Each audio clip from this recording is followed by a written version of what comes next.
తల నుంచి ప్రార్థన చేసుకుందాం. ప్రేమగల తండ్రి, కృపగల ప్రభా, జీవగల నాయన, జీవాధిపతి నీ బంగారు పాదాలకి వందనాలు, స్తోత్రాలు తండ్రి. ఆశ్చర్యకరుడవు, ఆశ్చర్య కార్యాలు చేసే గొప్ప దేవుడవు మీరే గనుక నీకు వందనాలు, స్తోత్రాలు. మీరు ప్రేమించి ఇచ్చిన ఈ ప్రశస్తమైన సమయానికి వందనాలు చెల్లించుకుంటున్నాం. ఎందుకంటే జీవము కలిగిన దేవునితో ఉండట అయా మాకెంతో ఆశీర్వాదకరమైంటుండగా, ఏదైతే మా జీవితాన్ని వెలిగింపజేస్తాయో అయ్యా, ఏదైతే మా మార్గములను సురక్షితముగా క్షేమకరమైన సుఖమైన జీవితాల్లోకి తీసుకువెళ్తాయో ఆ శ్రేష్టమైన అయ్యా పరిశుద్ధ దేవుని మాటలు వినడానికి వరిస్తున్న కృపకై వందనాలు చెల్లించుకుంటున్నాం. ఎప్పటిలాగా మీరు మాతో మాట్లాడండి. మీరు మాత్రమే మహిమ ఘనత ప్రభావాలు పొందమని ప్రార్థిస్తున్నాను. రక్త ప్రోక్షణ నా మీద, నా తలంపుల మీద, సేవకులన్నిటి మీద ఉంచండి. అయా అయా బలమైన రీతిలో నీ బిడ్డలతో మీరు మాట్లాడండి, దర్శించండి. నీ బలమైన భీకరమైన కార్యాలు జరిగించి మహిమ ఘనత ప్రభావాలు మీరే పొందమని ముందున్న సమయంలో మీరే తోడై నడిపించారు. నీ వాక్యం రెండంచెల వాడిగల ఖడ్గమై ప్రాణాత్మలను కీళ్ళ మూలుగల మటుకు విభజిస్తూ నీకు ఉపకారం చేసి మహిమ పొందమని సమస్త మహిమ ఘనత ప్రభావాలు నీకు చెల్లిస్తూ యేసు నామమందరికి ప్రార్థిస్తున్నాము తండ్రి. Amen, amen, amen. హల్లెలూయా.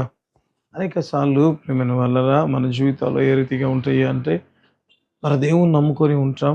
అయితే కూడా మన జీవితంలో ఒక్క అడుగు కూడా ముందుకు పడలేనంత భయంకరమైన పరిస్థితులు గుండా వెళ్తూ ఉంటారు. ఆయా సమస్యలను బట్టి, ఆ సమస్య తీవ్రతను బట్టి నిజంగా నా జీవితంలో ఇక నేను ముందుకు వెళ్తానా? నా జీవితంలో నిజంగా సంతోషకరమైన దినాలు వస్తాయా? లేకపోతే అనేక సార్లు అంటూ ఉంటారు సమస్య తీవ్రతను బట్టి మరి చెప్తున్న మాటలు ఏ రీతిగా ఉంటాయి అంటే, అయ్యా నా జీవితంలో కూడా సంతోషకరమైన దినాలు వస్తాయా అని అనేక మంది. ఎందుకంటే వారు బంధించబడి ఉంటారు. సో ఈ పరిస్థితుల్లోంచి నేను బయటికి ఎట్లా వెళ్తాను? ఎందుకంటే సమస్య నాకంటే చాలా బలమైనదిగా ఉంది అని అంటూ ఉంటారు ప్రియమైన వాళ్ళారా. అయితే ప్రభువా, మరి నిన్ను నమ్ముకున్న నీ బిడ్డల జీవితంలో ఈ రీతిగా ఉంటే మరి నువ్వేం చెప్తావు ప్రభువా అని అంటే, దేవుడు చెప్పే మాట ప్రియమైన వాళ్ళారా ఏ రీతిగా ఉంటదంటే, నిజంగా బైబిల్‌లో ప్రతి నిజంగా సమస్యకు కూడా పరిష్కారం ఉంటది. సో దాంట్లోనే నిజంగా దేవుడు ఏ రీతిగా అటువంటి సమస్యల గుండా వెళ్ళిన వారిని దేవుడు ఏ రీతిగా విడిపించాడో కూడా బైబిల్ గ్రంథంలో రాయబడి ఉంటది. సో అట్టి దేవుని కలిగి ఉండి, అట్టి పరిశుద్ధ గ్రంథం కలిగి ఉండి, అట్టి దేవుని మాటలు వినడానికి ప్రభు చూపిస్తున్న కృపకై యేసయ్య నామానికే మహిమ, ఘనత, ప్రభావములు కలుగునుగాక. సరే, ఈ దిన వాక్య భాగాలు అటువంటి సమస్యల్లో ఉన్నాం. మరి నేను ముందుకు సాగగలనా అంటే దేవుడు చెప్తున్న మాట ఎక్కడుంటది సొల్యూషన్ అంటే దేవుడు చెప్పిన మాట. ఇప్పుడు మనం చూడడం ప్రారంభిద్దాం. యెర్మీయా గ్రంథము 31వ అధ్యాయము, యెర్మీయా గ్రంథము 31వ అధ్యాయము 9వ వచనాన్ని చదువుకుందాం. వారు ఏడ్చుచూ వచ్చెదరు. వారు నన్ను ప్రార్థించుచుండగా నేను వారిని నడిపించును. వారు త్రొట్టిల్లకుండా చక్కగా పోవు బాటను, నీళ్ల కాలువల యొద్ద వారిని నడిపించును. ఇశ్రాయేలునకు నేను తండ్రిని కానా? ఎఫ్రాయిము నా జ్యేష్ఠ కుమారుడు కాడా? ఇక్కడ చూస్తే దేవుడు చెప్తున్నాడు, అయ్యా ఇక నాకు నడవడానికి లేక ముందుకు వెళ్ళడానికి సాగడానికి ఏమీ లేదు. ఎట్లా వెళ్తాను? ఈ సమస్యల నుంచి నేను బయటపడి బయటికి వెళ్ళగలనా? లేకపోతే మన జీవితం ముందుకు సాగగలదా అని అంటే దేవుడు చెప్తున్నమాట, వారు నాకు ప్రార్థన చేయుచుండగా నేను వారిని నడిపిస్తాను. హల్లెలూయా. అంటే అనేక సార్లు కట్టబడిన లేకపోతే అయ్యా బంధించబడిన జీవితం మనది ఉండి మనం అనుకుంటూ ఉంటాం, ప్రభువా నేను ఎట్లా ఎట్లా అని ఆలోచిస్తూ ఉంటే దేవుడు చెప్తున్న మాట ఏమీ లేదు. వారు నన్ను ప్రార్థన చేస్తే నేను వారిని నడిపించేవానిగా ఉంటాను అని చెప్పినట్లుగా మనం బైబిల్లో చూడడం ప్రారంభిస్తాం. హల్లెలూయా, హల్లెలూయా. అనేక సార్లు ప్రేమైన వాళ్ళరా, మీకు తెలియదు బ్రదర్ ఆ సమస్య తీవ్రత ఎంత బలమైందో. సో ఇటువంటి సమస్యల్లో కూడా ప్రార్థన చేస్తే నడిపింపు ఉంటుందా? సమస్యల నుంచి బయటికి రాగలుగుతామా అని అంటే దేవుడు చెప్పిన మాట ఎప్పుడు వ్యర్థం కాదు. ఏదో దేవుడు ఏదో కాలక్షేపానికి నిజంగా మాట్లాడేవాడు కాదు ప్రేమైన వాడు. ఆయన ఏమై చేయగలడో ఆయన బైబిల్లో రాయబడుతుంది. ఆయనకు అసాధ్యం అంటూ ఏది ఈ లోకంలో లేదు అని రాయబడి ఉంటుంది. అటువంటి గొప్ప దేవుడు చెప్పిన మాట వారు ప్రార్థిస్తూ ఉండగా నేను వారిని నడిపిస్తాను. అంటే మనం నడవలేని స్థితిలో ఉన్న పరిస్థితిలో మనం ఉంటే అయితే దేవుడు చెప్పాడు వారు ప్రార్థిస్తుండగా నేను వారిని ఏం చేస్తాను, నడిపించడం ప్రారంభిస్తాను అన్నాడు. హల్లెలూయా. మరి ఏ రీతిగా ఆయా సమస్యల్లో ఉన్న బిడ్డలు ప్రార్థన చేశారు, దేవుడు ఏ రీతిగా వారిని నడిపించాడు కూడా ఈ దినం వాక్య భాగం నుంచి మనం చూడాలని నేను ఆశపడుతున్నాను. ప్రేమైన వల్ల నిర్గమకాండం 3వ అధ్యాయము 7-9 వరకు ఉంటున్న దేవుని మాటలు చదువుదాం. మరియు యెహోవా ఇట్లనెను, నేను ఐగుప్తులోనున్న నా ప్రజల బాధను నిశ్చయముగా చూచితిని. పనులలో తమ్మును కష్టపెట్టు వారిని బట్టి వారు పెట్టిన మొరను వింటిని. వారి దుఃఖములు నాకు తెలిసే ఉన్నవి. కాబట్టి ఐగుప్తుల చేతిలో నుండి వారిని విడిపించుటకు ఆ దేశంలో నుండి విశాలమైన మంచి దేశమునకు, అనగా కనానీయులకు, హిత్తీయులకు, అమోరీయులకు, పెరిజ్జీయులకు, హివ్వీయులకు, యెబూసీయులకు నివాస స్థలమై పాలు తేనెలు ప్రవహించు దేశమునకు వారిని నడిపించుటకు దిగివచ్చి ఉన్నాను. ఇశ్రాయేలు మొర నిజముగా నా యొద్దకు చేరినది. ఐగుప్తీయులు వారిని పెట్టుచున్న హింస చూచితిని. ఇక్కడ చూస్తే మాటలు చదివినప్పుడు నిజంగా ప్రేమైన వారరా ఏ రీతిగా ఉంటుంది అంటే, అయ్యా నువ్వు మమ్మల్ని ఇంతగా ప్రేమిస్తున్నావా అన్నట్టుగా కనపడుతుంది. ఎందుకు ఆ మాట అన్నాను నేను అంటే, ప్రేమైన వారరా దేవుడు చెప్పిన మాట, ఐగుప్తులో నా ప్రజలు పడుతున్న బాధలు నేను చూచి ఉన్నాను, వారు నాకు పెట్టిన మొర నేను విని ఉన్నాను, నిశ్చయముగా వారిని విడిపించుటకు నేను దిగి వచ్చి ఉన్నాను. హల్లెలూయా. అంత సర్వశక్తిమంతుడంట.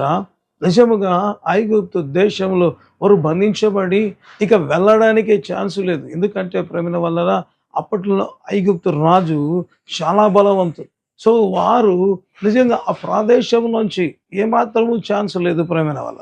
మనిషి రీతిగా ఆలోచిస్తే ఐగుప్తులో నుంచి ఇశ్రాయేలు బయటపడాలి అంటే ఇక వాళ్ళ శక్తి సామర్థ్యాలు సరిపోవడం లేదు. ఎందుకు ఆ మాట అంటున్నానంటే, నిజంగా వారికి శక్తిమంతులే అయితే తమ కుమారులను మరి సముద్రంలో పారవేయండి, లేకపోతే నదిలో పారవేయండి, నీళ్ళలో పారవేయండి అంటే నిజంగా ఒప్పుకునేవారు కాదు కదా ప్రేమైన వాళ్ళు. అంటే వారిలో బలం ఉన్నా, వారిలో ఏమాత్రం బలం ఉన్నా, లేకపోతే వారు శక్తిమంతులై పోరాడే ప్రతిభ ఉంటే నిజంగా ఆ సమస్యతో ఆ పరిస్థితిలోకి వచ్చేవి కాదు ప్రేమైన వాళ్ళు.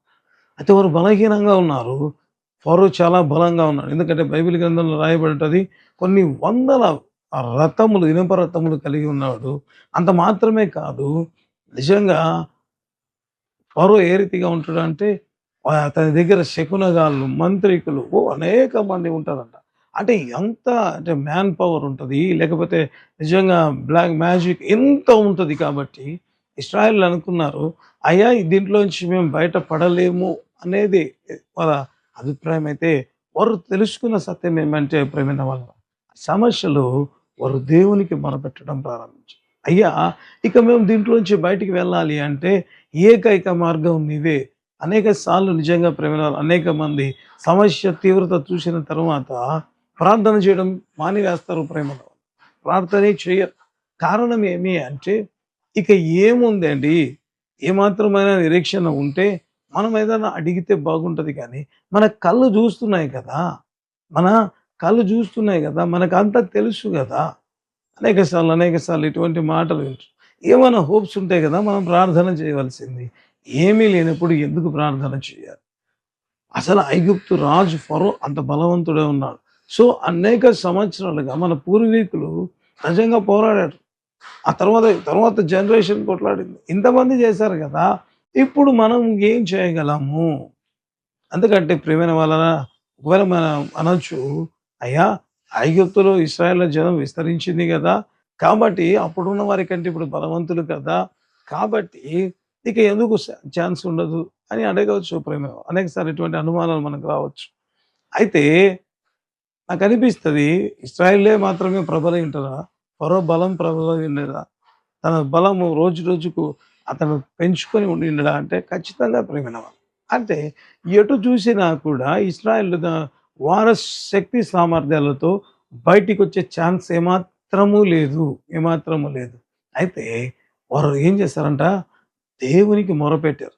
ఆ మాట అక్కడ కనపడదు కానీ దేవుడు చెప్పిన మాట, వారు పెట్టిన మొర నా దగ్గరికి చేరి ఉన్నది, నిశ్చయముగా వారిని విడిపించుటకు నేను దిగి వచ్చి ఉన్నాను. అంత బహుబలమైన మాట దేవుడు మాట్లాడంటే సాక్షాత్తు దేవుడే తన బిడ్డలు మొరపెడితే ఆ బిడ్డలను విడిపించడానికి నిజంగా ఎంత ప్రేమ కలిగిన దేవుడు అంటే దేవుడే దిగి వచ్చి ఉన్నాడంట ప్రేమ. హల్లెలూయా! హల్లెలూయా! మరి ఏ సమస్యతో నువ్వు బాధపడుతూ దీంట్లోంచి నేను బయటికి రాలేను అని అనుకుంటున్నావు. ఇప్పుడు దేవుడు చెప్తున్న మాట, వారు ప్రార్థిస్తేనంట ఇశ్రాయేలీయులు ప్రార్థన చేస్తే దేవుడు దిగి వచ్చాడంట ప్రేమలారా. ఎందుకు? వారిని నడిపించడానికి. హల్లెలూయా! హల్లెలూయా! అంటే దారే లేదే, దారే కనబడడం లేదే. మా బలం వాళ్ళ బలం ఉంది. ఎప్పుడు ఓవర్‌కమ్ చేస్తాం? ఎప్పుడు మేము సమస్యల నుంచి బయటికి వెళ్ళి సురక్షితంగా ఉంటాము అంటే దేవుడు అన్నాడు, వారు ప్రార్థించుచుండగా నేను వారిని నడిపించే దేవుడిగా ఉంటాను. హల్లెలూయా! అనేక సార్లు మనం ఏమనుకుంటూ ఉంటామంటే ఏమీ లేదు, అంతా అయిపోయింది. కాదు ప్రియమైన వాళ్ళ. అయితే దేవుడు చెప్పిన మాట, అంత భయంకరమైన సమస్యలో ఇశ్రాయేలీయులు దేవునికి మొరపెడితే అంతటి బలమైన రాజు చేతిలోంచి దేవుడు ఏం చేశాడు? వారిని విడిపించినట్లుగా మనం బైబిల్ గ్రంథంలో చూడడం ప్రారంభిస్తాం ప్రియమైన వాళ్ళ. ఎంత బలవంతుడు అంటే మంత్రగాళ్ళు ఉన్నారు, శకునగాళ్ళు ఉన్నారు, యుద్ధ నైపుణ్యం కలిగిన వాళ్ళు ఉన్నారు. అప్పటిలోనే నిజంగా ఇనుప రథములు కలిగిన వ్యక్తి ఫరో, అంతటి వ్యక్తి సహితము దాంట్లోంచి బయటకు వస్తామంటే హైలీ ఇంపాసిబుల్ అయిపోయిన వాళ్ళు. అయితే వారు ప్రార్థించుచుండగా దేవుడు ఏం చేశాడు? బయటికి తీసుకురావడం, వాళ్ళని నడిపించడం ప్రారంభం. ఇంతేనేమో, ఇంతేనేమో, ఏ ఐగుప్తేనేమో, ఈ ఐగుప్తులోనే మా జీవితము కడతీర్చబడుతుందేమో, ఇటువంటి మాటల్లో ఉంటాయి. ఎప్పుడైతే వారు ప్రార్థన చేయడం ప్రారంభించారో దేవుడు వారిని నడిపించడం ప్రారంభించాడు. ఏ సమస్యలతో మనం బాధపడుతున్నా దేవుడు చెప్పే మాట నిజముగా నాకు అనిపిస్తుంది ప్రేమైన వాళ్ళ, ప్రార్థన చేసినట్లుగా కాదు కానీ ఇక్కడ మొరపెట్టినట్టుగా మనం చూడడం ప్రారంభిస్తాం. అంటే నాకు అనిపిస్తుంది ఆ బాధ ఎంత గొప్పగా ఉంటుంది. ఎందుకు నేను ఆ మాట చెప్పానంటే ప్రార్థన కాదు మొరపెట్టారు అన్నానంటే ఆ తీవ్రత ఎంతగా ఉందో. మామూలుగా ఉన్నప్పుడు సమస్యలు ప్రార్థన, మొరపెట్టామంటే ఆ మూలుగు ఎట్లా వస్తుంది? సమస్య తీవ్రతను బట్టి వస్తుంది. అంత భయంకరమైన సమస్యలు ఉంటే వారు మొరపెట్టగా దేవుడు ఏం చేస్తాడు? వారిని నడిపించడం. ఆ ఐగుప్తు దేశంలోంచి వాళ్ళని ఏం చేస్తాడు? బయటికి తీసుకురావడం ప్రారంభించాడు. హల్లెలూయా! హల్లెలూయా! అంతేనా? ఇంకా ఎటువంటి సమస్యల నుంచి ప్రభు వారు ప్రార్థన చేయగా విడిపిస్తూ ముందుకు నడిపించాడు. మనం చూడడం ప్రారంభిద్దాం. నిర్గమకాండం 14వ అధ్యాయము 10, 11 వచనాలు చదువుకుందాం. ఫరో సమీపించుచుండగా ఇశ్రాయేలు కన్నులెత్తి ఐగుప్తులు తమ వెనుక వచ్చుట చూచి మిక్కిలి భయపడి యెహోవాకు మొరపెట్టిరి. అంతటా వారు మోషేతో, ఐగుప్తుల్లో సమాధులు లేవని ఈ అరణ్యంలో చచ్చుటకు మమ్మను రప్పించితివా? మమ్మను ఐగుప్తులో నుండి బయటికి రప్పించి మమ్మను ఇట్లు చేయనేలా? ఇక్కడ చూస్తే ప్రేమైన వాళ్ళరా, మరొకసారి అతి భయంకరమైన పరిస్థితులు కూడా ఇశ్రాయేలు వెళ్ళినట్లుగా ఇక్కడ మనం బైబిల్ గ్రంథంలో చూడడం ప్రారంభిస్తాం. ఏ రీతిగా ఉంది అంటే ముందు ఎర్ర సముద్రం ఉంది, వెనక ఫరో సైన్యం ఉంది ప్రేమైన వాళ్ళ. అంటే ఎటు చూసినా మరణమే కనపడతాం. అయా మీరు ఏమైనా తప్పించుకోవడానికి దారి ఉందా?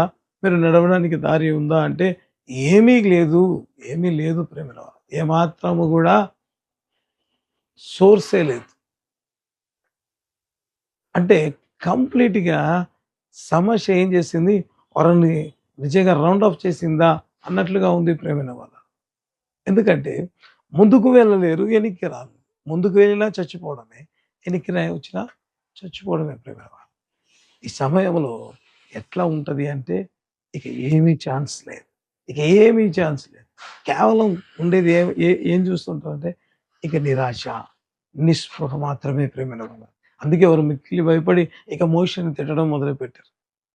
అంటే ఏమాత్రం ఛాన్స్ ఉన్నా అయ్యా మోషే గురించి మాట్లాడుకోవడం మనకెందుకు, ఆ మార్గం కూడా మనము వెళ్ళిపోతాంలేండి అని అనుకుంటాం. సో ఇక్కడ ఏ ఛాన్స్ లేదు. అయితే ఇంతటి భయంకరమైన ప్రాబ్లంలో కూడా మోషే ఏం చేశాడో ఇక్కడ మనం చూడడం ప్రారంభిద్దాం ప్రేమ వల్ల. అదే నిర్గమకాండం 14వ అధ్యాయము 15, 16 వచనాలు చదువుకుందాం. అంతలో యెహోవా మోషేతో, నీవేళ నాకు మొరపెడుచున్నావు, సాగిపోవుడి అని ఇశ్రాయేలుతో చెప్పుము.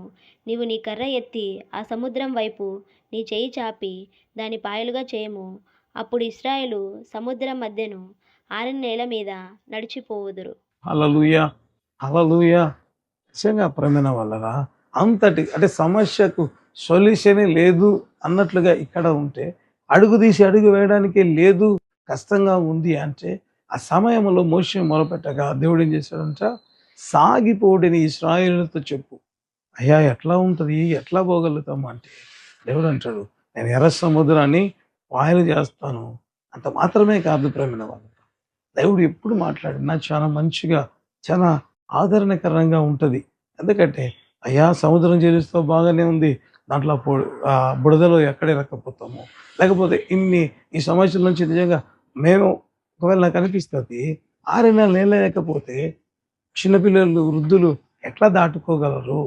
ఎట్లా వెళ్ళగలరు? ఎందుకంటే అది గుంతలుగా ఉంటది. సముద్రం ఎట్లా ఉంటది? ఒకవేళ మనం దిగితే ఒకవేళ సముద్రంలోకి ఫస్ట్ దిగామనుకోండి, మన పాదాల వరకు నీళ్ళు తగులుతాయి. ఇంకొంచెం పోయామనుకోండి, మోకాళ్ళ లోతొస్తాయి. ఇంకొంచెం లోతు ఇంకా కొంచెం ముందుకు వెళ్ళామనుకోండి, అయి నడుముల లోతొస్తాయి. ఇంకొంచెం పోతే మనం కనపరానంతగా మన పైకి వస్తా ఉంటాయి ప్రేమ. అంటే సముద్రం ఎట్టుంటది? పోయే కొద్దీ లోతుగా ఉండడం ప్రారంభమవుతది. మరి స్టార్టింగ్‌లో దిగేసే వెళ్ళిపోవచ్చేమో. అయితే కొద్ది దూరం వెళ్ళినాక చిన్న పిల్లల పరిస్థితి ఏంటి? లేకపోతే వృద్ధుల పరిస్థితి ఏంటి? మాకున్న ఆస్తి తర్వాత ఒకవేళ ఆలోచిద్దాం. వీళ్ళ పరిస్థితి ఏంటి? నువ్వు ప్రార్థన చేస్తే నడిపిస్తానన్నావు కాబట్టి కొంచెం కొంచెం ఏమైనా అద్భుతం జరుగుతదా అంటే దేవుడు ఎప్పుడు కూడా ప్రేమ కొంచెం కొంచెం అద్భుతం చేయడు ప్రేమ. దేవుడు ఎప్పుడు మొరపెట్టినా తన బిడ్డల విషయంలో వారందరినీ నడిపించే వ్యక్తిగా ఉంటాడు. హల్లెలూయా! అనేక సార్లు మనం అనుకుంటాం ఇంత పెద్ద సమస్యలో ఈ రీతిగా చేయగలడా అంటే ఏదైనా చేయగలడు ప్రేమ. ఏదైనా చేయగలడు. హల్లెలూయా! హల్లెలూయా! అందుకే ఏం జరిగింది అంటే ఇక్కడ చూడొచ్చు మనము ప్రార్థన చేస్తే దేవుడు అన్నాడు, ఇటువంటి అనుమానాలు ఇశ్రాయేలుకు రాకుండా అయ్యా దిగినప్పుడు వాళ్ళు పరిగెత్తుకుంటూ వస్తే మా చిన్నపిల్లలు దొరుకుతారేమో. మనం నదిలో దిగి మరి సముద్రంలో దిగి వెళ్తున్నప్పుడు ఒకవేళ వాళ్ళు వస్తే మా వృద్ధులు చచ్చిపోతారేమో. ఇదంతా ఏమీ లేదు. అసలు వాళ్ళు రాకపోయినా వీళ్ళు దిగుబడి చచ్చిపోతారేమో అన్న టెన్షన్ ఉంటే దేవుడు అన్నాడు, ఎర్ర సముద్రాన్ని పాయలు చేస్తారు ఆరిన నేల మీద. అంటే మీ మీరు నడిచేది ఏ రీతిగా ఉంటుంది? నేను నడిపించేది ఏ రీతిగా ఉంటదంటే కంఫర్టబుల్‌గా ఉంటదంట వాడు. ఇరుకిరుకుగా అనేక సార్లు చెప్తుంటారు. కొంతమంది కొన్నిసార్లు ఒకవేళ నాకనిపిస్తది. ఒకవేళ ఏరే ప్రాంతంలో కరువు వచ్చింది, లేకపోతే వరదలొచ్చాయి, లేకపోతే ఏదైనా ఉపద్రవం జరిగినప్పుడు ఆ ప్రాంతంలో సహాయక చర్యలు చేస్తే ఏ రీతిగా ఉంటాయి ప్రియమైన వాళ్ళరా? మామూలుగా కంఫర్టబుల్‌గా అన్నీ సమకూర్చిస్తారంటే ఉండదు ప్రియమైన వాళ్ళ. ఎందుకంటే సహాయక చర్యలు లేకపోతే ఆ స్థితిలోంచి వారిని బయటపడడానికి కొంచెం మాత్రమే ఉంటుంది. అయ్యా నేను డైలీ మంచిగా భోంచేసేవాడిని. ఒకవేళ వరదలొచ్చి ఆ ప్రాంతం అంతా కొట్టుకుపోయిందనుకో. అయ్యా నేను రోజు మంచిగా భోంచేసేవాడిని. లేకపోతే ఫ్రై ఉండాలి నాకు. లేకపోతే దాంట్లో కర్రీస్ ఉండాలి రకరకాలుగా. కాబట్టి ఇవన్నీ తీసుకుంటాను అంటే ఏమంటారు? అరే ఇది సహాయం కేవలం అంతే. కాబట్టి నువ్వు ఇన్ని ఎక్స్‌పెక్ట్ చేయకూడదు. ప్రస్తుతం ఏమంటారు? నీవు కాపాడబడడం ముఖ్యం. అంతేగాని ఇయన్నీ ఆలోచించొద్దు అంటారు ప్రియమైన వాళ్ళు. అయితే దేవా నువ్వు ప్రార్థిస్తే నడిపిస్తానన్నావు. మరి ఇట్లా ఉంటదా నీ సహాయం అంటే దేవుడు అంటాడు, ఆ రీతిగా ఉండదంట ప్రియమైన వాళ్ళు. దేవుడు ఎప్పుడు సహాయం చేసినా కంఫర్టబుల్‌గా దేవుడు నడిపిస్తే ఏది పోగొట్టుకోకుండా ప్రేమ నాకనిపిస్తది. ఏమైనా పోగొట్టుకున్నారా ఇశ్రాయేలు అంటే ఏమీ పోగొట్టుకోలేదు. ఐగుప్తులో గూడా బయటికి వచ్చినప్పుడు గూడా ప్రేమైన వాళ్ళరా నాకనిపిస్తది. నిజంగా అక్కడున్న వారి బంగారు గూడా తీసుకొని వాళ్ళు బయటికి వచ్చినట్లుగా రాయి.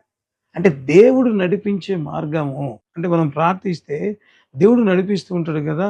దాంట్లో నిజంగా పోగొట్టుకునేది ఏది కనపడదు ప్రియమైన వాళ్ళ. ఏది కూడా పోగొట్టుకున్నట్లుగా కనపడదు. ఎందుకంటే దేవుడు ఆ రీతిగా ప్రతి విషయంలో కూడా అందుకే దేవుడు అన్నాడు, ఆరిన నేల మీద ఇశ్రాయేలును నడిపించడం ప్రారంభించాడు. హల్లెలూయా! చిన్నపిల్లలు చనిపోలేదు, వృద్ధులకు ప్రాబ్లమ్ లేదు. తమ ఆస్తికి కూడా ప్రాబ్లమ్ లేకుండా నడిపించడం ప్రారంభించాడు. ప్రాబ్లమ్ లేకుండా నడిపించాడు. అనేక సార్లు మనం అనుకుంటుంటాం, అయ్యా ఏం చేయాలి?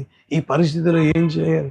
అని తల పట్టుకునేవారు అనేక మంది ఉంటారు. అయితే దేవుడు చెప్తాడు, ఎట్లా వెళ్ళాలి ముందుకు అంటే దేవుడు అంటాడు, మీరు ప్రార్థిస్తుండగా వారు ప్రార్థిస్తుండగా నేను వారిని నడిపించేదను అని చెప్పడం ప్రారంభించాడు. హల్లెలూయా! హల్లెలూయా! అంటే మన జీవితంలో అనేక సార్లు ఇటువంటి సందర్భాలు వచ్చినప్పుడు ఏం చేసేవారిగా ఉండాలి అంటే మనం ప్రార్థించే వ్యక్తిగా ఉండాలి. ఎప్పుడైతే ప్రార్థించే వ్యక్తిగా ఉంటారో అప్పుడు దేవుడు మనల్ని ఏం చేస్తాడు?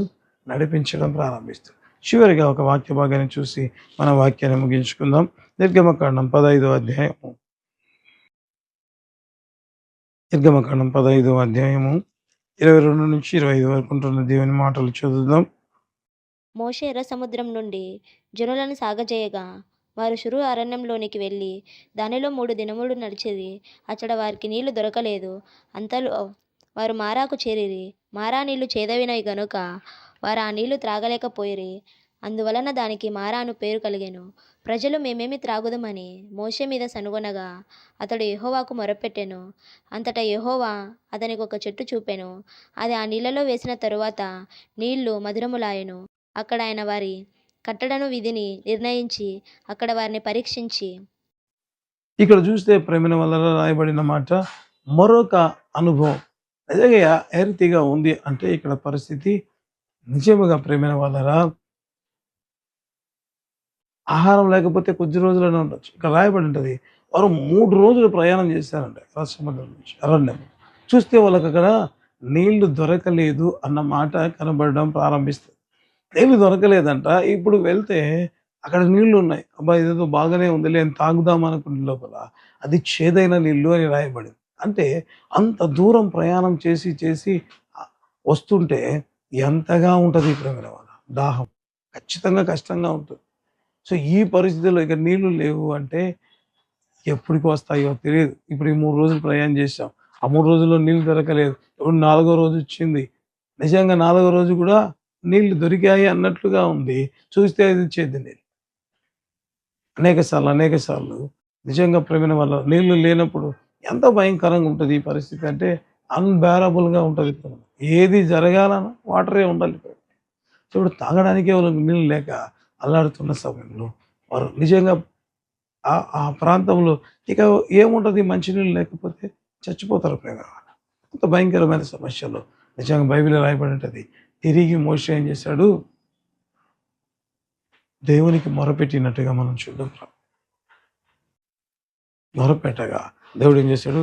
ఒక చెట్టుని చూపించగా ఆ చెట్టు నీళ్ళలో వేయగా బైబిల్లో రాయబడింది అవి మధురమైనవి. తద్వారా వాళ్ళు ఏం చేశారు?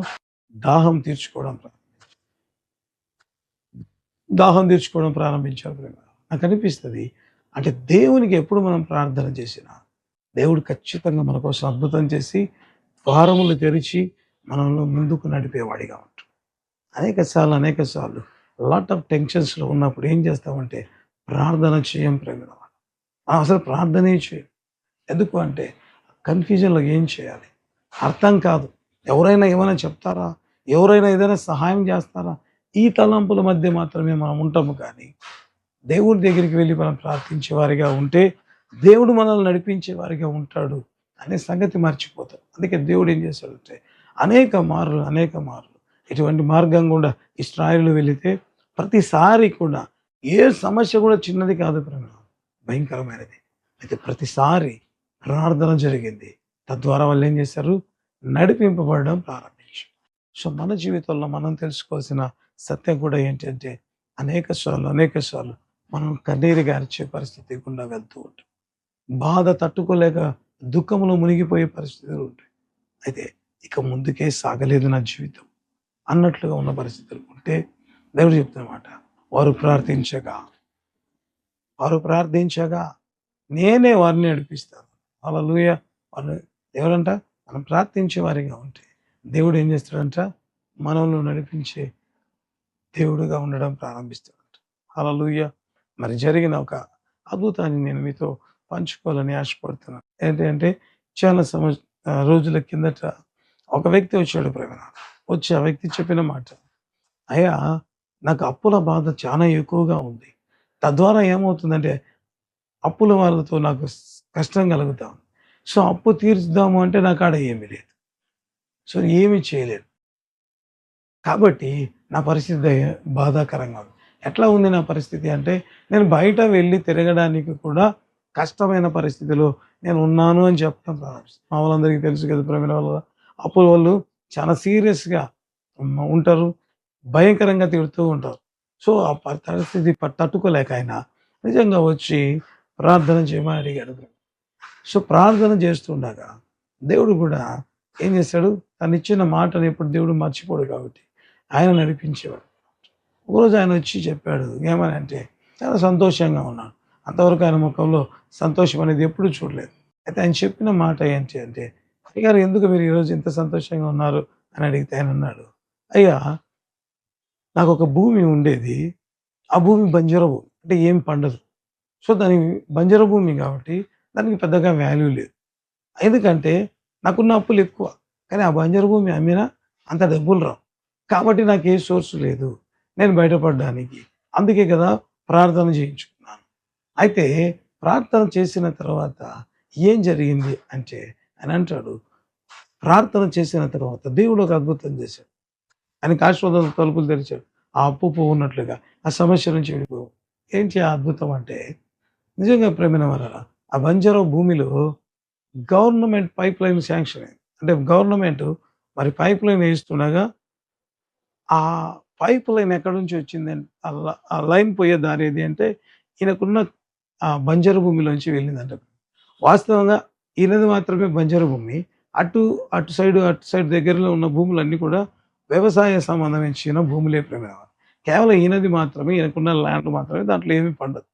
సో ఏమైంది అంటే ఎప్పుడైతే ఆ పైప్ లైన్ గవర్నమెంట్ శాంక్షన్ అయిందో గవర్నమెంట్ ఏం చేసింది, నీ భూమి పైప్ లైన్ కోసమై నువ్వు ఇచ్చావు కాబట్టి ఇంత అమౌంట్ మేము నీకు ఇస్తున్నామన్నారు. ఆయన ఒక్కసారిగా షాక్ తిన్నాడు. ఎందుకంటే ఒరిజినల్‌గా దాని వాల్యూ అంత లేదు ప్రేమైన ఒరిజినల్‌గా దానికి వాల్యూ అంత లేదు. ఎప్పుడైతే తను ప్రార్థన చేసుకున్నాడు, చేయించుకున్నాడు. దేవుడు ద్వారం తెరవడం కాదు. ఆశ్చర్యకరం. ఏమీ లేదు. ఎట్లా బయటపడాలి? కనీసం బయట తిరగడానికి కూడా ఇబ్బందిగా ఉంది అంటే దేవుడు ఒక అద్భుతం చేసి ఆశ్చర్యంగా అతన్ని ఈరోజు సంతోషంగా బయట తిరుగుతున్నాడు ప్రేమ. వై? ఎందుకు? అతడు ప్రార్థన చేసి. కాబట్టి దేవుడు నడిపించాడు. మన జీవితంలో కూడా ఏ సమస్యలున్నా ప్రార్థించే వారిగా ఉందాం. తద్వారా దేవుడు మనల్ని నడిపించేవాడిగా ఉంటాడు. హల్లెలూయా. అందుకే దావీదు భక్తుడు ఒక మాట రాసింటాడు. యెహోవా నా కాపరి నాకు లేమి కలగదు అని చెప్తూ రాస్తాడు. పచ్చిక గల చోట్లకు ఆయన నన్ను నడిపించుడు. శాంతికరమైన జలముల యొద్దకు ఆయన నన్ను నడిపించును. అంటే ఎంతగా ఉంటది అంటే, దేవుడు నడిపిస్తే ఏ రీతిగా ఉంటది అంటే, ఆ 23వ కీర్తన చదివినప్పుడు అనిపిస్తది. ఎంత గాఢాంధకారపు లోయలలో నేను సంచరించును. ఏ అపాయమునకు నేను భయపడను. ఎందుకంటే నీ దుడ్డుకర నీ దండము నన్ను ఆదరిస్తాయి. అయ్యా నీ నడిపింపులో ఉన్నాను. నా కాపరే దేవుడు. కాబట్టి ఆయన నడిపిస్తే ఎట్లుంటది? పచ్చిక గల చోట్లు శాంతికరమైన జలాలు. హల్లెలూయా. మరి ఆ దేవుడే చెప్తున్నాడు. మేము కూడా నిజంగా కీర్తన చదివినప్పుడు మనం అనుకుంటాం కూడా, మేము కూడా ఆయన ద్వారా నడిపించబడితే బాగుంటది కదా అని. అందుకే ఆ దేవుడే చెప్తున్నాడు ప్రేమైన వాళ్ళ. ఏమని? ఏమని అంటే, మీరు ప్రార్థించే వారిగా ఉంటే నేను మిమ్మల్ని నడిపించే వ్యక్తిగా ఉంటాను. హల్లెలూయా. ఆ కీర్తన చదివినప్పుడు అబ్బా! ఇది చాలా బాగుంది. ఈ కీర్తన నా జీవితంలో నెరవేరితే ఎంత బాగుంటది అని సంతోషంగా ప్రార్థన చేస్తుంటాం. అందుకే దేవుడు చెప్తున్న మాట, మీరు ప్రార్థించే వారిగా ఉంటే నేను నడిపించేవాడిగా. తద్వారా 23వ కీర్తన మన జీవితంలో నెరవేరుతుంది. హల్లెలూయా. తలలోంచి ప్రార్థన చేసుకుందాం. ప్రేమగలిగిన తండ్రి, కృపగలిగిన ప్రభా, జీవంగలిగిన ఆయన జీవాధిపతి, నీ బంగారు పాదాలకే వందనాలు స్తోత్రాలు చెల్లించుకుంటున్నా. ఆశ్చర్యకరుడా, ఆశ్చర్య కార్యాలు చేసి గొప్ప దేవ స్తోత్రం. కీర్తనీయుడమైన మా దేవుడు మీరే గనుక నీకు వందనాలు స్తోత్రాలు చెల్లించుకుంటున్నాం. అయా నీ ప్రేమను బట్టి, అయా నీ కృపను బట్టి నీకే వందనాలు స్తోత్రాలు చెల్లించుకుంటున్నాం. ఏదైనా మీరు మాట్లాడిన ప్రతి మాటను బట్టి నాయనా నీకే వందనాలు చెల్లించుకుంటున్నాం. అనేక సార్లు నాయనా అయ్యా 23వ కీర్తన దావీదు జీవితంలో ఎంత సంతోషంగా ఉంది, ఎంత ఆనందంగా ఉంది, ఎట్టి మార్గాల గుండా మేము కూడా వెళ్ళాలి అని ఆశపడుతున్నాం అనే తలంపు మా జీవితంలో కలిగి ఉంటాం ప్రభా. అయితే ప్రభా తండ్రి అది కావాలి అంటే మేము ప్రభా ప్రార్థించే వారిగా ఉండాలి నాయన. ఎప్పుడైతే మేము ప్రార్థించే వారిగా ఉంటామో అయ్యా మేము నడిపించబడే వ్యక్తులుగా, దేవుని చేత నడిపించబడే వ్యక్తులుగా ఉండడం ప్రారంభిస్తాం ప్రభా. అట్టి కృపను నాయన మా అందరికీ దయచేయమని ప్రార్థిస్తున్నాం.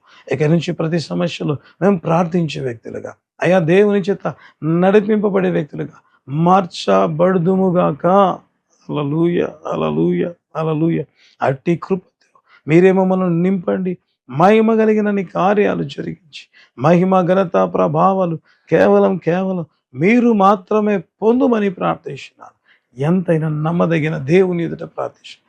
ఎవరెవరైతే ఏ సమస్యలతో బాధపడుతున్నారో వారందరి జీవితాల్లో అయా ప్రార్థించే వ్యక్తులుగా, తద్వారా దేవుని చేత నడిపించబడి పచ్చిక గల చోట్లు శాంతికరమైన చిరవరచు అయ్యా నిజముగా నడిపించు.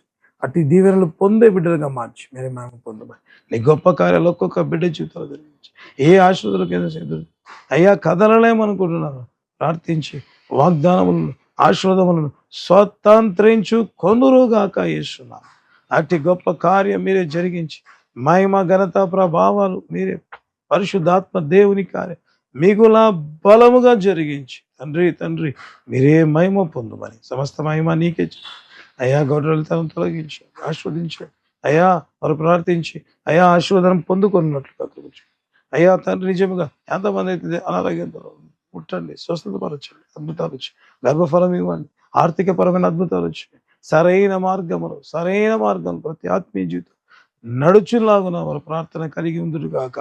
అటు కృప చేత ఎంతమంది అయితే ప్రార్థన అభిషేకం లేకపోతే పరిశుద్ధాత్మ అభిషేకం కోసం ఎదురు చూస్తారు అటు బిడ్డల మీదకి నీ అభిషేకం మీరు పంపించుమని ప్రార్థన బలమైన ఆత్మతో ఆత్మ వరములు ఆత్మ ప్రత్యక్షతలు అధికమగునుగాక కోర్టు కేసెస్ అధికమగునుగాక దేవుని అద్భుతాలు అధికమగునుగాక ఎవరి జీవితాల్లో లాంగ్ పెండింగ్ ప్రాబ్లం యేసు నామములో తొలగిపోవునుగాక. జగని గొప్ప కార్యాలు చేసి మీరే మహిమ పొందమని ఈ కార్యక్రమాన్ని సహకరించిన ప్రతి బిడ్డను వారి కుటుంబాలను పేరు పేరును ఆశీర్వదించి దీవించి వారు రావాల్సిన మేలు ఆశీర్వాదాలతో నింపండి అయ్యా నిజముగా వాళ్ళు దేవుని పరిచర్యలో పాలిభాగస్తులై ఉంటున్నారు. వారి ఫలము వారి జీవితాలకి వచ్చునుగాక యేసునామమున. దీవెనలు పొందారు సాతాను బంధం నుంచి విడిపించబడదు గొప్ప ఆశీర్వాదాలు పొందుకొని సాక్ష్యం చెప్పు సాతానికులని బంధించి మీరే సమస్త మహిమ ఘనత నీకే చెల్లిస్తాం యేసు నామమందు అడిగి ప్రార్థిస్తున్నాము తండ్రి, ఆమేన్.